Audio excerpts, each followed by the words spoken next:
all the hungry. Mano ba naman, napakainin ko lahat ang gutom. I would cheer up all the sad and lonely. Maraming malungkot, maraming nag-iisa, nangungulila, papasayahin ko silang lahat. I would strengthen all the weak. Lahat ng mahihina, di palakasin at nang wala silang problema. I would keep everyone safe. Lahat ng gusto na makarating ng maluwalhati mula sa paglalakbay, mailigtas mula sa lahat ng panganib, yun ang gagawin ko. Ililigtas at pananatilihing ligtas ang lahat ng tao. At dahil napakaraming humihingi ng tawad, I would forgive all sins, all mistakes. I would be perfectly gracious. Pero may kakambal din yun. I would also punish every sinner. I would be perfectly just. If I were God, I would give people all their wants. Total, mayaman akong Diyos, hindi mauubos ang resources ko. Yung planeta lang nga, hindi kayang ubusin ng mga tao ang laman nito. Ang dami pa mga ibang planeta. So I would give people all their wants. And if I were God, I would say yes all the time. Total, kayang-kaya ko naman. I would be indulgent and generous. I would solve all people's problems. Lahat ng iniluluhog nila sa akin, mula sa mga pinakamalalaki na cancer, hanggang mga tagyawat na ayaw ng magagandang dalaga sa kanilang pisngi, lulutasin ko lahat dyan. At dahil napakaraming Diyos ko, baguhin niyo po ang aking asawa, gawin niyo siyang thoughtful, gawin niyo siyang superman, gawin niyo siyang super this and that. I would change all people. But there would be 10 problems that would happen if I were God. Pag lahat ng yon ay ginawa ko, may mga kakambal na problema. If I healed all the sick, no one would die. Pag lahat ng may sakit, pinagaling ko, edi walang namatay. Dahil lahat naman ng may sakit, ang dalangin ng may sakit at nung nagmamahal, huwag niyo po siyang kunin, huwag niyo po siyang kunin. Kahit nga 107 na yung nanay, ayaw pang ipakuha. Kahit 3,000 years old na, ayaw pa. People like to live forever. Hebrews 9:27 will have a big problem. Man is destined to die once, and after that, to face judgment. Ang tao ay nakalaan na mamatay minsan, at pagkatapos niya ay humarap sa pagsusulit sa Diyos. Hindi nangyari yun. Genesis 3:22, he must not be allowed to reach out his hand and take also from the tree of life and eat and live forever. Nung nagkasala ang tao, nasira na ang original plano ng Diyos. Man had fallen. So how can God afford to give man eternal life in his fallen state? Kaya sabi, nako, nakain na ang pinagbabawal na prutas ng karunungan between good and evil. Bantayan ang tree of life, makapitasan, kainin ang bunga at hindi siya mamatay kahit kailan. Paano naman yan? Kasama natin ang man in eternity, from eternity to eternity, fallen nature. Bantayan ang tree of life because he must not be allowed to eat of it and live forever. If I healed all the sick, people won't and can't enter eternity. And people cannot transcend the body, the physical.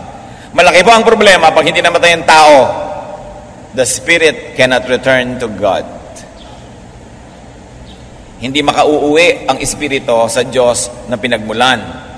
Ecclesiastes 12:7, the dust returns to the ground it came from, and the spirit returns to God who gave it. Isang malaki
kalayaan ang nangyayari pag ang tao ay namatay ang katawan, nakababalik ang espiritu sa Diyos. Malinaw ang sinasabi ng Ecclesiastes 12:7, the dust returns to the ground it came from, and the spirit returns to God who gave it. Ang nagpapabigay ng problema dyan, mga relihiyon, kasi kani-kanya sila ng payo, panukala, na sila lang ang daan para bumalik ka sa Diyos. So yung iba namang problema, yung kapatid ko hindi napaanib sa aming iglesia, therefore hindi siya pupunta sa Diyos.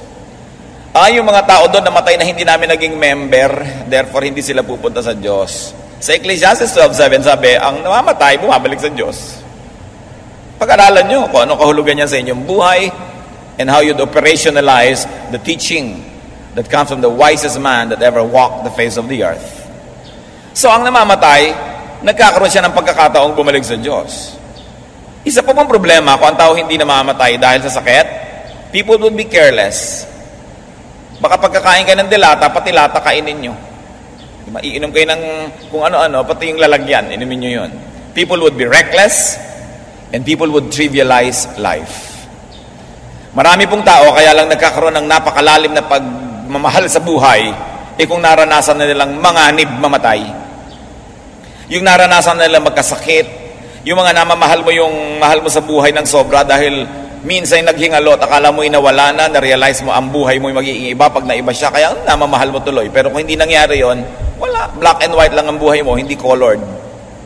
Pero yung mga naratay sa karamdaman, oras na gumaling, ibang-iba ang pagtingin nila sa paglalakad, pagsakay lamang sa bus, pagtingin sa mga halaman, gumanda kasi nanganib. But since all deaths result from illness and sickness, if God healed all sicknesses, no one would die. Imagine all the problems if no one died. If I were God and I fed all the hungry, no one would work. Kaya lang naman nagtatrabaho ang tao para matyak niyang siya ay may kakainin.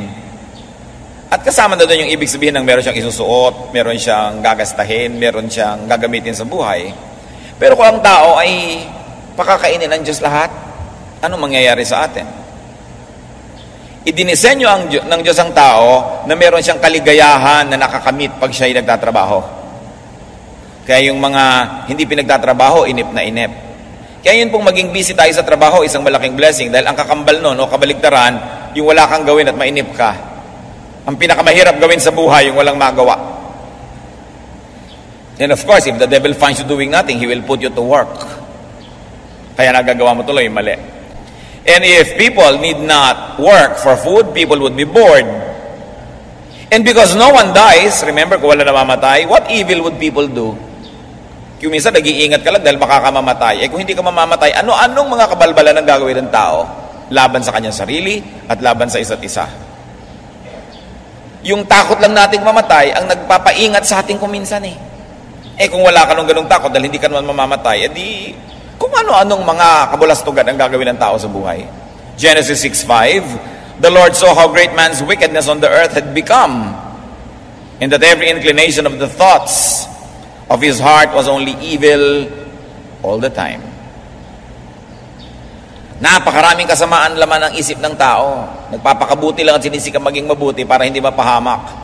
Kung assured ka na hindi ka mapapahamak, saan makararating ang kasamaan ng tao? If I cheered up all the sad and the lonely, people won't be careful not to end up sad. People would be careless with their emotional well-being. People won't even appreciate happiness. Kung pinapawi ng Diyos ang lahat ng kalungkutan, lahat ng pangungulila, anong gagawin ng tao? Hindi na siya mag-iingat. Kung minsan nag-iingat ka lang kung sino pipiliin mo maging boyfriend, maging asawa dahil ayaw mo maging malungkot. Kung hindi ka naman pala malulungkot o tuwing nagpa-pray ka sa Lord, tanggalin mo ang lungkot ko, ting, tanggal. Di siguro na kung kanino ka na sumama na lang kung ano na nangyari sa buhay. Lahat na lamang ng mga kapahamakan, sinuong mo, total, hindi ka naman natatakot na malulungkot ka. What will happen to you? Merong kabutihang idinudulot ang lungkot. Bagamat inconvenient, sometimes painful, pero may ikinabubuti ang kaluluwa ng taong nakakaranas ng lungkot. Yung mga nagiging mga mababait na tao, yung mga survivors ng kalungkutan. Yung mga nagiging maalalahanin ay yung mga nakalimutan. Yung mga nagiging mga matulungin ay yung mga napabayaan kasi naintindihan nila ang ibig sabihin nun. Yung nagiging mabait sa larangan ng pag-ibig ay yung mga nakaranas na ng pait at sakit ng pag-ibig din. Ecclesiastes 7:2-4. It is better to go to a house of mourning than to go to a house of feasting. For death is the destiny of every man, and the living should take this to heart. Sorrow is better than laughter, because a sad face is good for the heart. The heart of the wise is in the house of mourning, but the heart of fools is in the house of pleasure. Kahapon ng umaga, anong lungkot ang biglang bumungad sa akin, umagang-umaga. Nakatanggap ako ng text na namatay na daw isang kaibigan natin. So, kakalungkot. And it really affected me. But after a while, I thought, it still made me a better person na naranasan ko yung ganong lungkot. Dahil lalo mong napapahalagahan yung mga taong nasa paligid natin. Na kung minsan pipili ka, pupunta ka ba sa party o pupunta ka sa lamayan, sa lungkot, nakabubuti daw, sabi ng Ecclesiastes, na piliin sa mga tamang panahon yung malungkot na landas. Because sadness and loneliness refines the spirit. So bakit mo ngayon papasayahin lahat ng tao? You will deprive them of the appreciation of happiness. Kasi kung pinapakain ka na masarap na pagkain araw-araw, mamaya hindi ka na nasasarapan doon.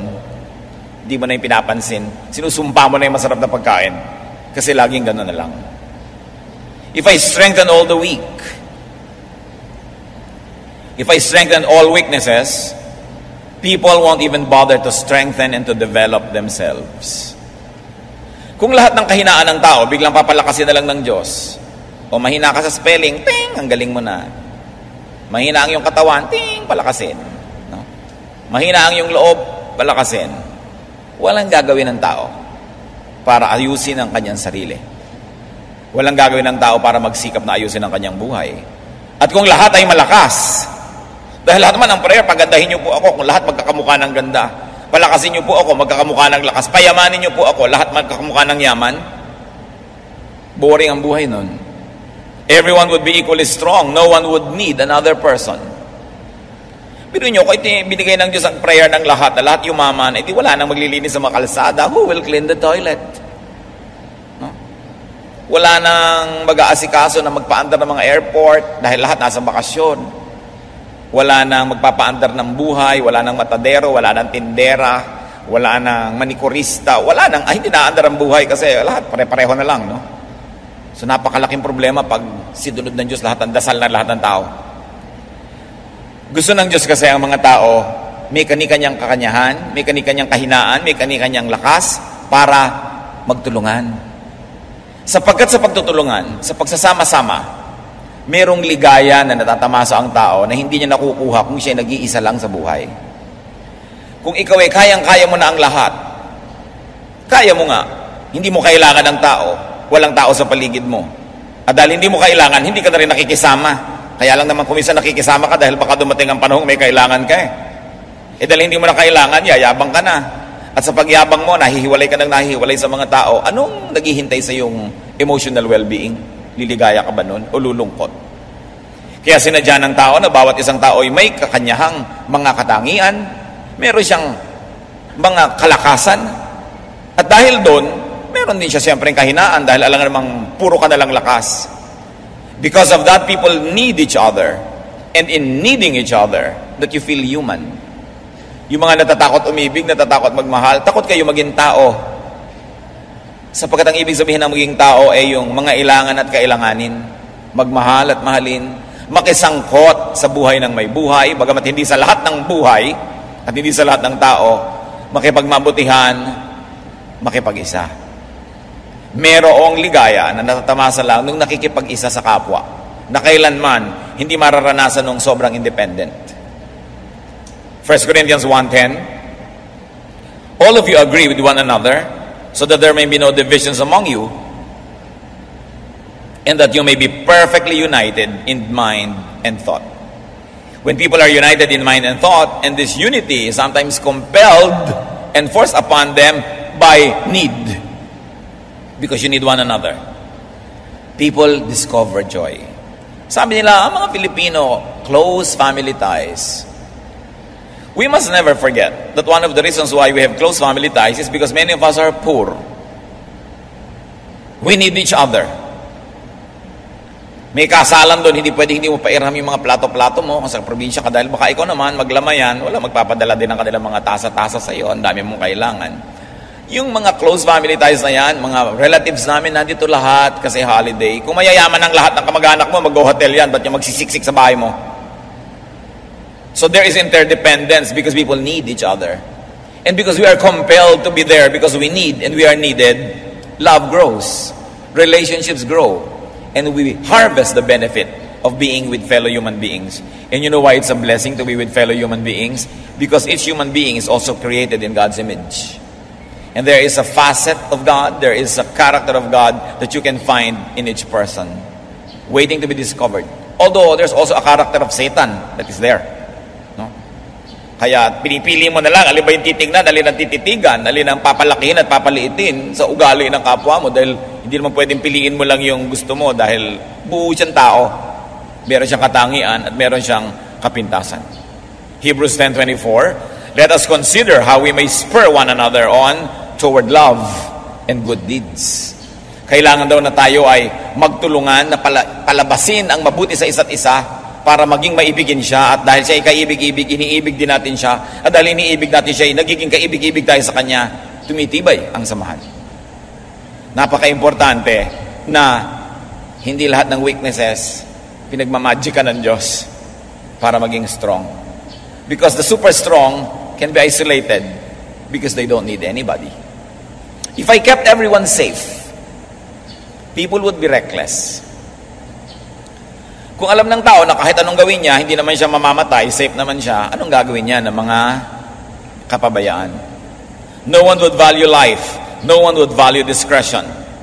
People would be mechanically fearless and complacent. And because of that, they will miss the finer points that sometimes slight worrying can give.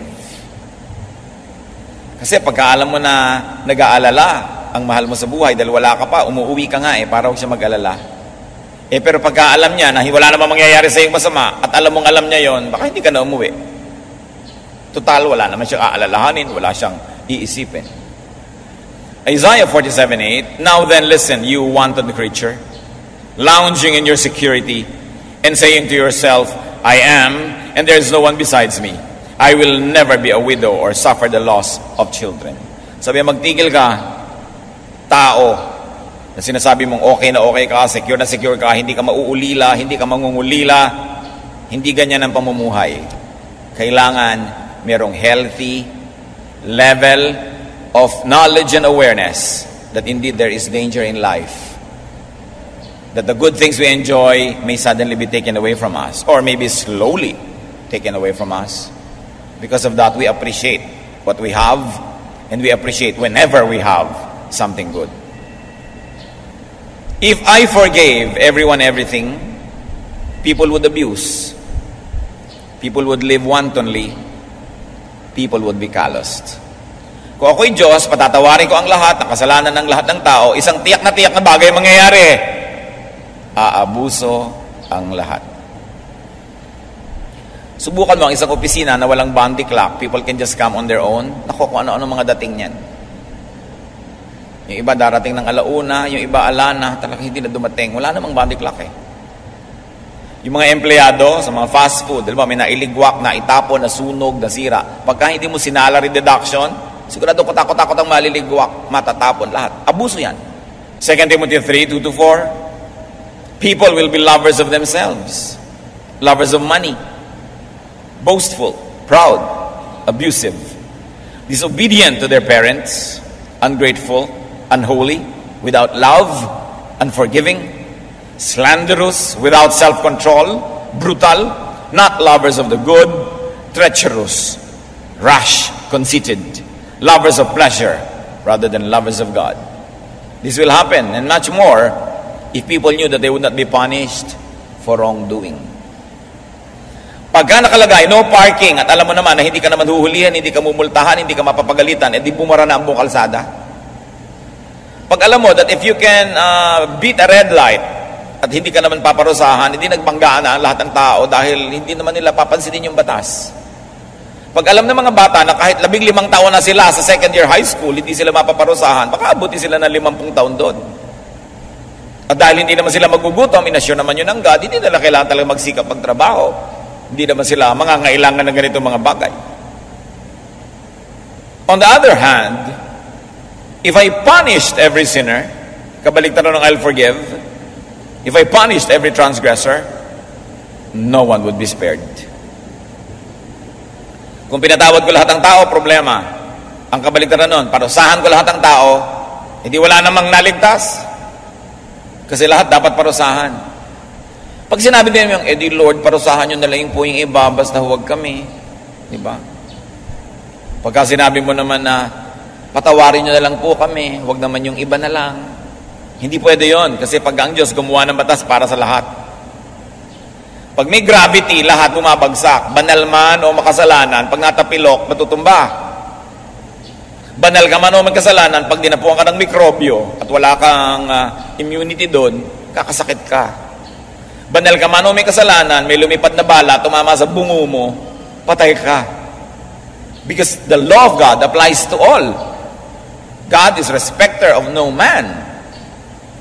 Kaya kahit nga si Jesus nung maraming nagtataka, bakit naman yung mga mabubuti at masasama, pare-pareho lang nangyayari sa kanila, mga masasama na umaasenso. Sabi ni Lord, well, the sun shines both on the evil and the good. And the rain falls on both the wicked and the godly. Hindi naman pinipili ng ulan na doon lang siya tutulo sa lugar na yun at hindi ka mababasa dahil Christian ka. Naglalakad ka, yung tapat mo, butas yung ulap, hindi ka nababasa. So pag may hiningi ka sa Diyos para sa iba, dapat mong tanggapin na mangyayari rin yun sa'yo. Pag may hiningi kang exemption para sa'yo, isipin mo rin na lahat may exempt. So pag sabi ng Lord, parusahan niyo po ang kapitbahay namin dahil masama, sinabi mo na rin na, parusahan niyo rin po ako dahil ako'y masama. Pag sinabi mo na yung kalaban ko po, ganituhin nyo, sinabi mo rin na gawin nyo rin sa akin yun. Psalm 53:3, kung bakit pagka pinarusahan mo ang isang makasalanan, lahat mapapahamak. Everyone has turned away. They have together become corrupt. There is no one who does good, not even one. Romans 3:23, for all have sinned and fall short of the glory of God. Kaya masama yung dasal tayo ng dasal na may mangyaring masama sa kapwa, parusahan niyo po sila, parusahan niyo po sila. Hayaan mo na lang Diyos magpasya kung anong gusto niyang gawin. If I were God and I gave all people's wants, no one would work. Tulad ng napag-usapan na natin, and miss the joy of working. Because of that, no one would be satisfied, and the wants will never end. Pag ibinigay mo sa tao 10, mamaya gusto niya 20. Pag binigay mo 20, mamaya gusto niya 30. Hindi na yung titigil. Ecclesiastes 4:8, there was a man all alone. He had neither son nor brother.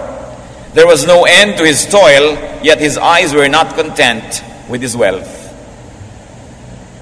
May tao nga akong kilala Wala namang papakainin na, wala namang umaasa sa kanya, wala namang nakasandal sa kanya. Ang yaman-yaman na, ayaw pa rin tumigil magpayaman. Ibig sabihin lang niya, wala nang need, payaman pa ng payaman.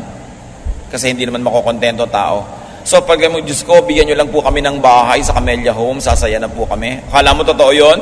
Pag binigyan ka, Diyos ko, kailangan po pala namin ng kotse dahil milya-milya kalayuan dito sa sibilisasyon. Diba?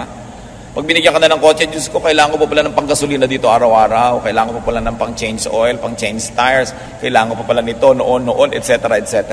No? Akala nyo ba tumitigil yung pangangailangan? So, hindi solusyon pag ibinigay ng Diyos ang gusto mo. Dahil may invento ka na naman na bagong gusto at meron ka na naman bagong irereklamo sa araw ng bukas. And people would be sensitized, unappreciative, and therefore unhappy.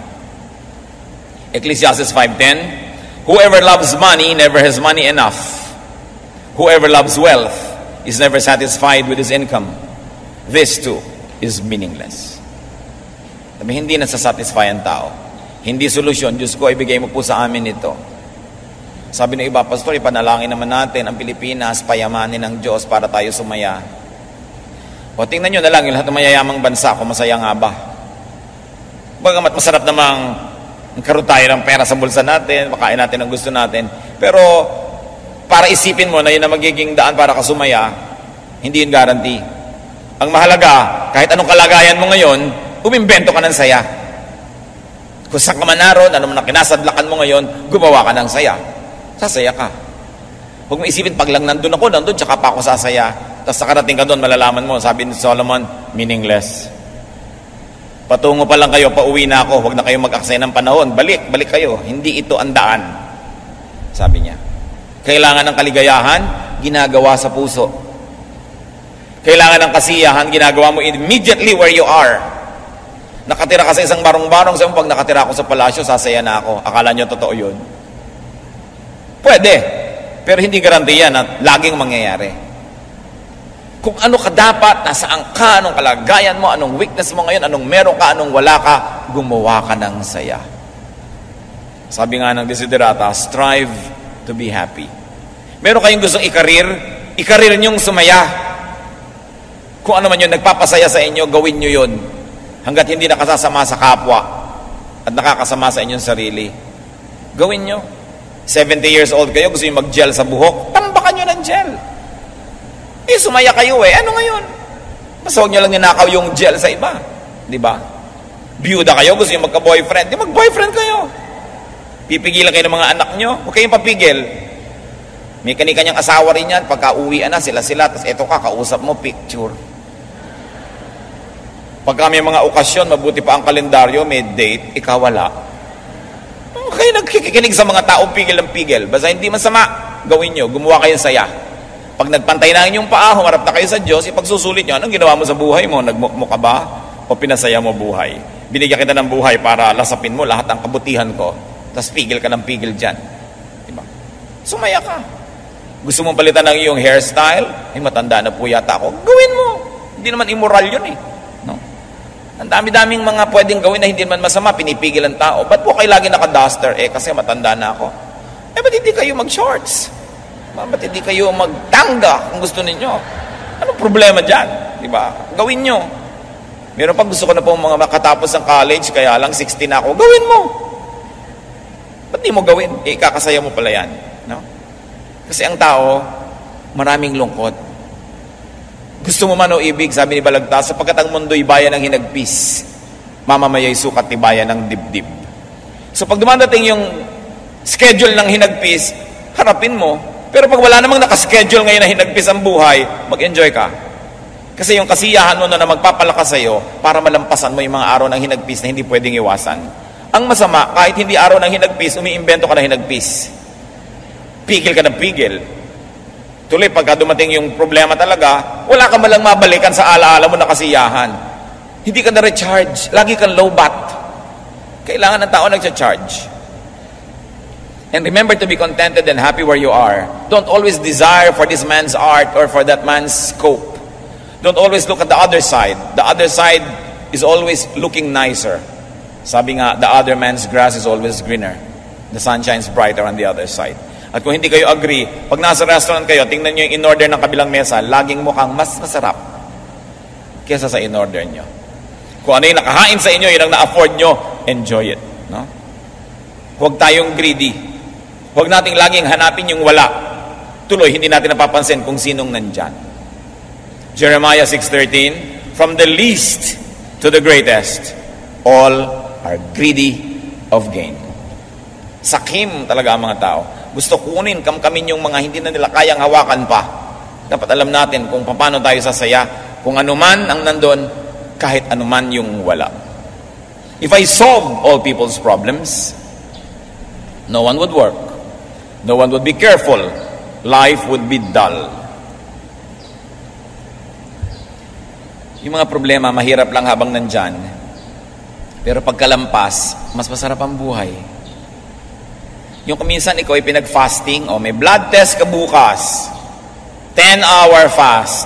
Talaga naman parang hayok na hayok ka sa tubig, sa pagkain. Naisip mo lahat kasi pinag-fast ka.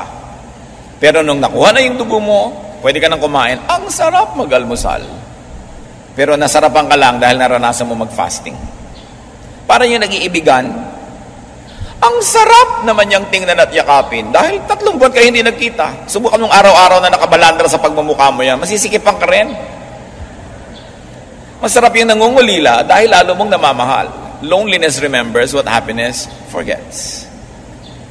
So yung mga marunong mag-ibigan, naglalagay din sila ng konting space para naman ma-miss nila yung isa't isa, para masaya.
Meron pa nga, bakit isang araw ka na hindi nagte-text? Nagpapamiss lang, tumalab ba? May ganyan, di ba? Mga binata, ganyan manligaw, mga dalaga, ano kayo? Text sa'yo ng text araw-araw, tapos biglang hindi ka te-text ng 24 hours, sabi ka ngayon dahil nasanay ka na. Kaya ngayon pag hinayang ka kang ilaglag ang bataan, laglag ka dahil na-miss mo eh. Mga gimmick, no? But sometimes, it is done in the spirit of truth, and it's beautiful, and it's exciting, no? People must work. People must be busy because there is joy in it. Sabi sa 2 Thessalonians 3:11, puna sa mga hindi ganon, we hear that some among you are idle. They are not busy, they are busy bodies. Dapat hindi ganon. Ngayon, Diyos ko, baguhin niyo po ang asawa ko, baguhin niyo po ang anak ko, baguhin niyo po, etc., etc. If I change all people, people would be robots. Magiging makina ang tao. Baguhin si ganon, ting! Baguhin si ganyan, tang! Baguhin si ganyan, ting! Gusto nyo ba na, Diyos ko, gawin nyo po yung asawa ko ting umuwi, may dala sa aking bulaklak. At araw-araw nga may dala, pero alam mong dahil binago lang siya ng Diyos, hindi naman niya kusa. Ano kahulugan nun? Mahalaga yung kusa. And if God changed all people, you know what the problem would be? All people would be the same. Kasi gano'n lang naman design natin, lahat ng tao maging ganito, maging ganyan. Di lahat ng tao uniforme. 1 Corinthians 12, 4 and 11. There are different kinds of gifts, but the same Spirit. All these are the work of one and the same Spirit. And He gives them to each one just as He determines. Sinadya ng Diyos na bawat tao may kanyang katangian. Huwag niyo siyang ipabago sa Diyos. Enjoy the katangian. Enjoy the uniqueness. And be ready to be surprised. Mahirap naman kung lahat ng tao kumikilos ayon sa iyong script. Hindi ka na masusurprise nun. Halimbawa, isa kang mayaman na tao, marami kang tauhan. Gusto mo, pag alas 6, pagising ko, dapat meron nandyan na fresh orange juice. Pagka dapat, pagpunta ko sa sala, nandun na yung dyaryo ko. Pagka aalis ako, nandyan na dapat yung kotse. Let's say, ganun, lahat ng tao kumikilos according to your script. Efficient, convenient, pero walang surprise. Diba? Masarap din yung biglang, wala ka dong juice dahil biglang may iba pala kayong gagawin. May iba ka palang kakainin. Yun ang nawawala pagka ang mga tao binibigyan mo ng script. Kailangan ganito ka, kailangan ganito ka. Ganito mo ko mahalin. Pag nagiginawa ko, kailangan akbayan mo ako. Pagka nagagalit ako, kailangan suyuin mo ako. Script mo yun eh. Hindi lumalabas yung ganda ng pagkatao ng iyong kapwa. Magiging boring din na yung buhay. 1 Corinthians 12, 14 to 26 actually talks about the different parts of the body being uniquely distinct but part of the whole. And because of that, it is important that you appreciate every part of your body. So, nalaman na natin na yung 10 gusto kong gawin kanina, na siguro gusto nyo rin gawin ko kayo yung Diyos, hindi talaga yun ang dapat mangyari. God is right in doing what He does, in being who and what He is. Thank God that you are not God. I thank God that I am not God. Kasi kung gagawin ko yung mga gusto ko, gugulo. Masisira ang lahat. Pasalamat tayo sa Diyos sa sumasagot siya ng no, ng wait, ng later, ng yes. Pasalamat tayo sa Diyos na hindi lahat ng pinagdarasal natin gumaling ay gumagaling. Pasalamat tayo na hindi lahat ng pinagdarasal natin kaligtasan ay nangyayari. Sapagkat pag yun ay in-apply sa lahat ng tao, ano mangyayari sa buhay? God's way, though sometimes we don't agree, is still the best. God's way may disappoint us for a while. God's way may inconvenience us and even bring some pain, but it is the only way that will really work.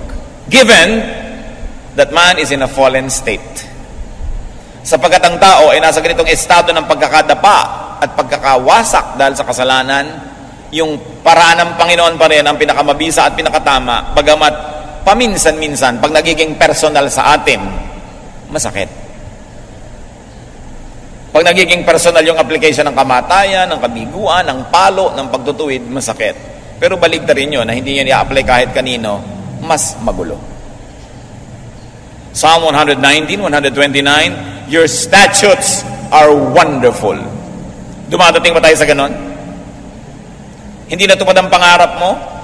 Hindi nangyari yung gusto mo sa mo, Lord, ang galing nyo talaga. Tama pa rin kayo kahit masakit. Kahit nagdurugo ang puso ko dito, tama kayo. Hindi ko dapat nakuha. Psalm 145:17, the Lord is righteous in all His ways and loving toward all He has made. Maibigin ng Diyos kahit sa kanyang binabawian ng buhay. Kumisan nga, dahil maibigan siya, kaya kabinawian ng buhay eh. Maibigin ng Diyos kahit sa mga nabibigo ang pangarap. Kasi hindi nyo alam kung anong uri ng mga problema ang darating pala kung natupad yung gusto mo. Ang Diyos lang naman na nakakatanaw doon sa malayo. Siya lang ang nakakaalam kung saan uuwi ang mga gusto nating hakbang na gawin. Kaya yung mga hakbang na patungo sa kapahamakan ay sinasawatan na niya, pinipigil na niya agad-agad. At ikaw na ang napigil, dadabog-dabog, gagalit-galit at tampo-tampo na hindi mo alam, mahuhulog ka na pala sa bangin kaya ka lang inawat. Dahil ang sabi ng Bible, the Lord is righteous in all His ways. Whether or not you understand, whether or not you agree, the Lord is always righteous. That the Lord is loving toward all He has made. Maibigin siya. Parang pag-ibig ng magulang na kung minsan ito ine-express na pinalo ka dahil love. Laging maibigin ng Diyos kahit hindi natin naiibigan ang paraan ng kanyang pag-ibig sa atin. Sumasaya ang tao na isinusunod niya at isinususog sa kalooban ng Diyos yung kanyang puso. Mapalad ang tao na nakakakita ng kasiyahan sa lamuha at pakikitungo sa kanya ng Diyos kahit ito'y pansamantala na nagbibigay ng kirot. Nandiyan ang kaligayahan natin na matanto, maisip na tama lagi ang Diyos.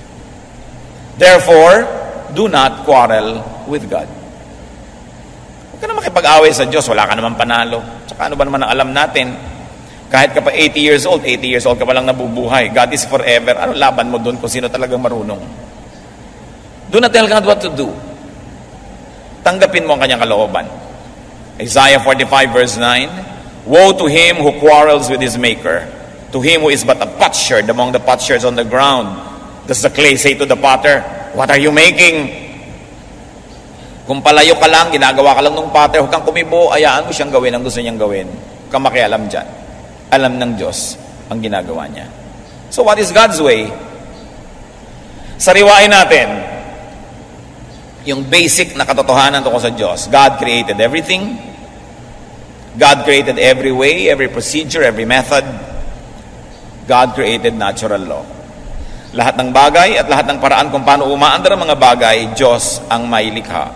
Science, physics, chemistry, mathematics, biology, medicine, engineering, the arts, lahat ng prinsipyo niyan, Diyos ang may gawa. Yung mga matatalino na nabubungkal nila yan, nare-research, nalalaman lang nila yung mga laws of nature, E equals MC square, yung mga ganyan. Diyos ang may likha nun. Nakita lang ni Einstein. Diyos ang lumikha ng Do, Re, Mi, Fa, Sol, La, Ti at lahat ng mga notes in between. Nakikita lang ng mga composer kung paano nila pagdudugtong-dugtongin, paghihiwa-hiwalayan, lalakasan, hihinaan, nakakagawa sila ng mga kanta. Pero Diyos lahat ang may gawa niyan.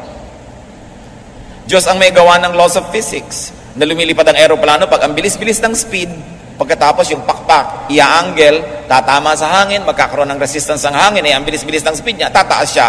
Nadidiscover lang yon ng mga aeronautic engineering. Pero nandun na yun dati pa.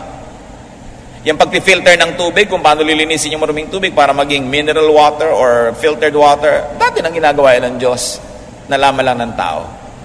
Alam niya yan. Isaiah 45:8-12, you heavens above, rain down righteousness. Let the clouds shower it down. Let the earth open wide. Let salvation spring up. Let righteousness grow with it. I, the Lord, have created it. It is I who made the earth and created mankind upon it. So yung mga batas ng Diyos, scientific laws, social laws, emotional laws, personal laws, alamin at igalang, sasaya ka sa buhay. God put man in charge of everything. So sariwain, God created everything, but God put man in charge of everything. Sabi sa Bible, to subdue, to rule, which really means to manage, to administer creation. Therefore, recreate creation for his well-being. That is what man should do. Man has to do it himself. No? Sabi sa Genesis 1:26, God said, let us make man in our image, in our likeness, and let them rule over creation. Very interestingly, brothers and sisters, after God created, God rested. Alam niyo yon?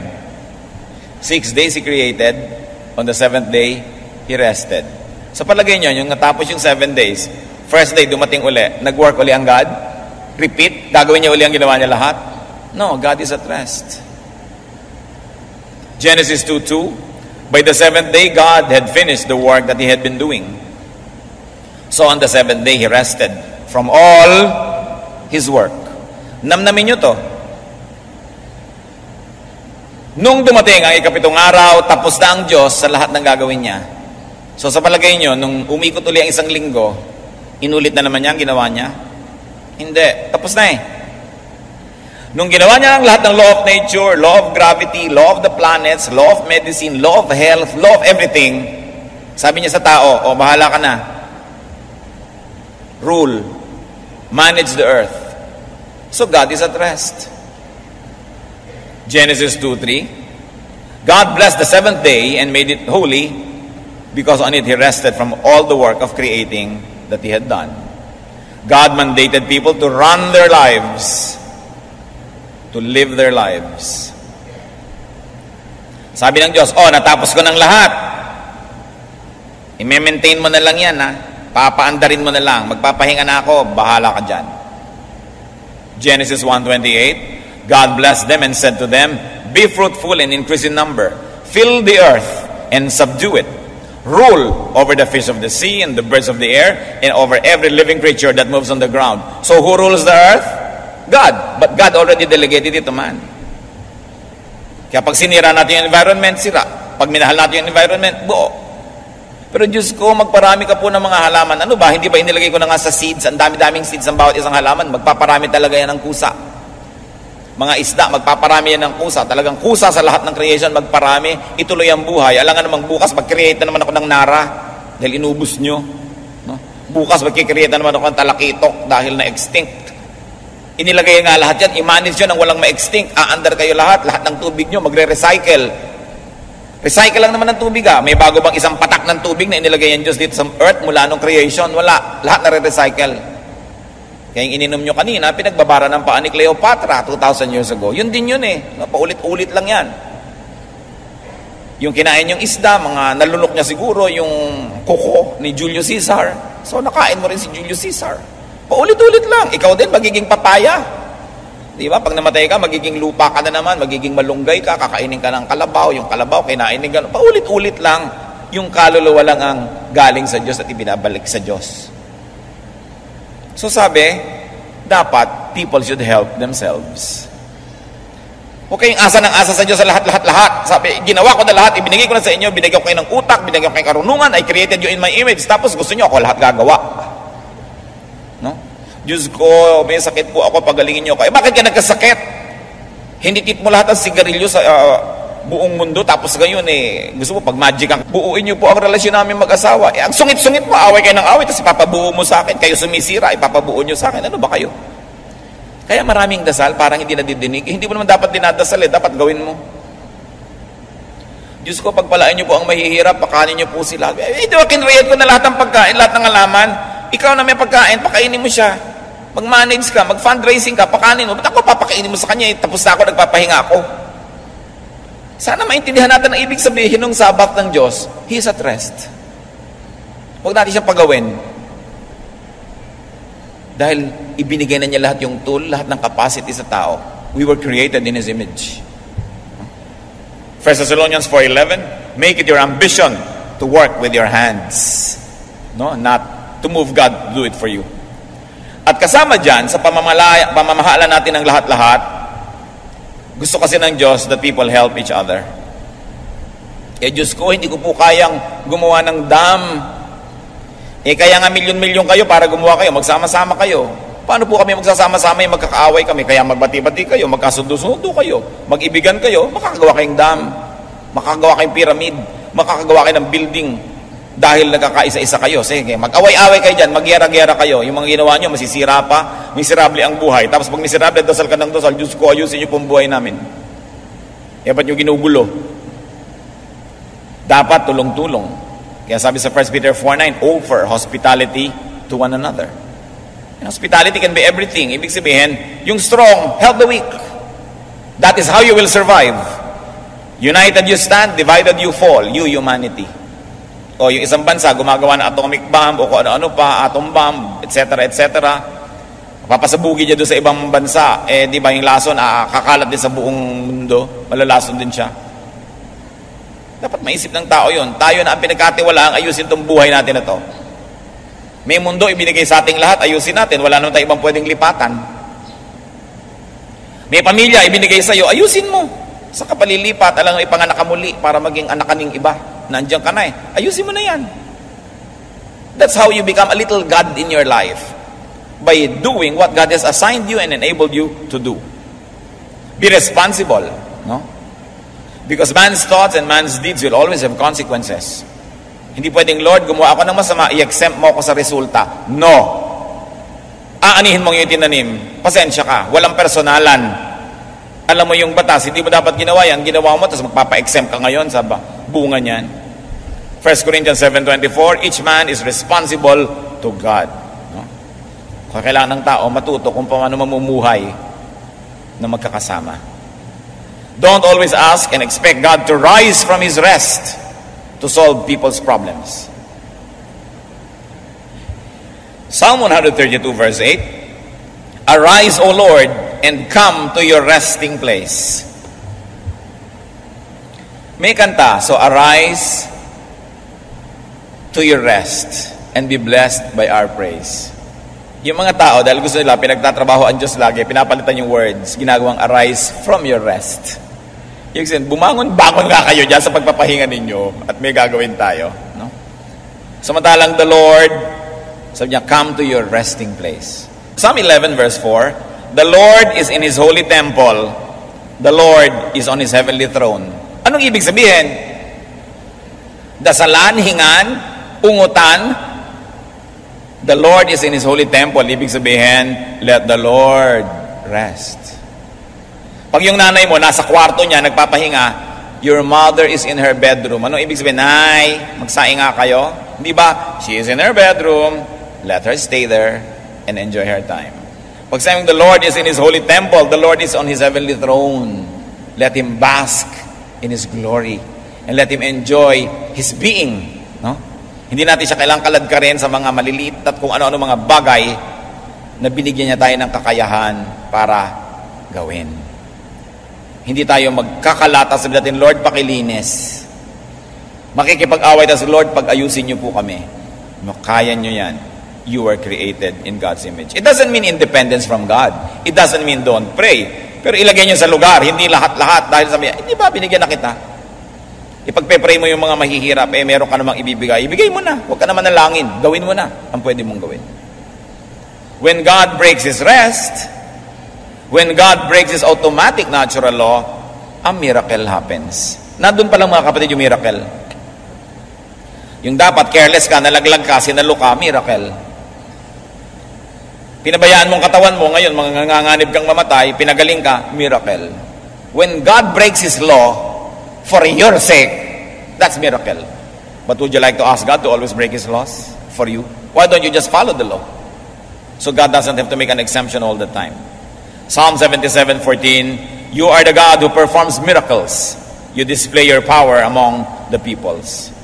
Kahit naman sa history ng Israel, mga kapatid, may mga panahon ng miracle, pero maraming panahon, walang miracle.